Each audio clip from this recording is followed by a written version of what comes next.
Perkenalkan, nama saya Yunita Lada, NIM 200118059,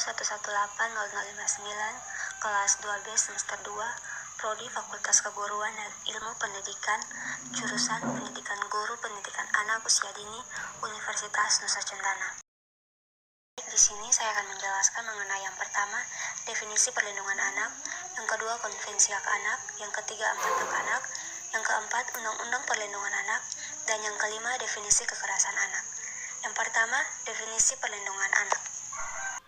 Perlindungan pada anak merupakan suatu bentuk usaha untuk memenuhi semua hak dasar anak dan menjauhkan anak dari segala bentuk kekerasan yang dapat berdampak negatif terhadap tumbuh kembang anak. Dari definisi di atas, saya mengajak teman-teman semua untuk dapat menjadi orang dewasa yang memberi perlindungan bagi anak di lingkungan sekitar kita. Yang kedua yaitu Konvensi Hak Anak.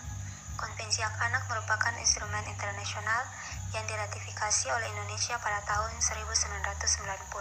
Konvensi ini dibagi menjadi 8 kluster, yaitu langkah-langkah implementasi, definisi, prinsip-prinsip, hak sipil dan kebebasan, lingkungan keluarga dan pengasuhan alternatif, kesehatan dasar dan kesejahteraan, pendidikan, pemanfaatan waktu luang, budaya dan rekreasi, dan perlindungan khusus. Yang ketiga yaitu empat hak anak. Yang pertama, hak kelangsungan hidup. Hak pertama yang didapatkan anak-anak adalah mengenai hak kelangsungan hidup. Ini berisi mengenai hak untuk melestarikan dan mempertahankan hidup, juga mendapat standar kesehatan tinggi dan perawatan yang sebaik-baiknya. Dalam hak ini juga mengatur bahwa setiap anak berhak untuk tahu mengenai keluarganya dan identitas dirinya. Kedua yaitu hak perlindungan. Perlindungan juga merupakan hak yang harus didapatkan oleh anak-anak di seluruh dunia.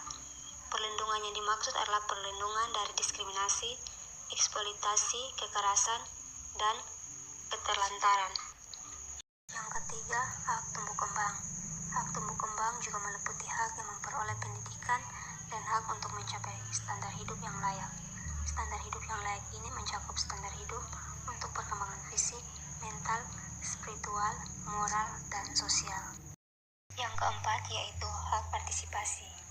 Bukan hanya orang dewasa, anak-anak juga memiliki hak untuk menyatakan pendapatnya.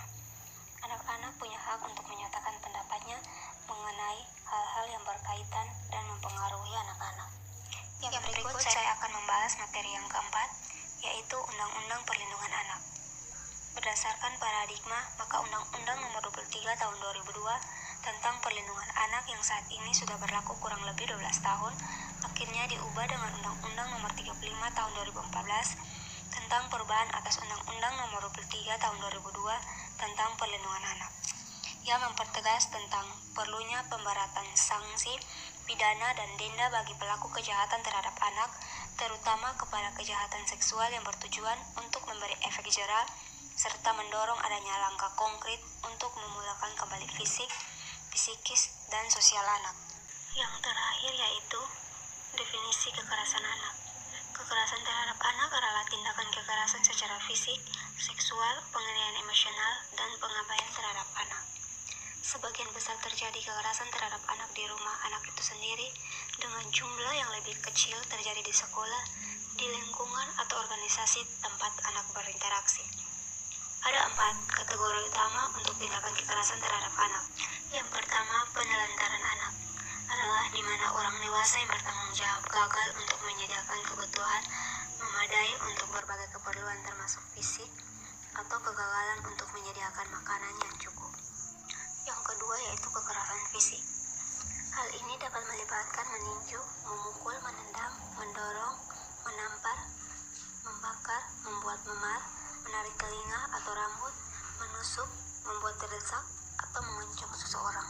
Yang berikut, pelecehan seksual anak. Pelecehan seksual ini adalah suatu bentuk penyiksaan anak di mana orang dewasa atau pelanggaran yang dilakukan oleh remaja yang lebih tua terhadap seorang anak untuk mendapat stimulasi. Yang terakhir yaitu kekerasan emosional.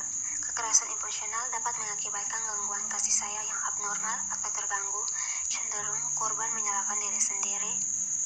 Untuk pelecehan tersebut, belajar untuk tak berdaya dan terlalu bersifat pasif. Sekian materi yang dapat saya jelaskan. Terima kasih semuanya.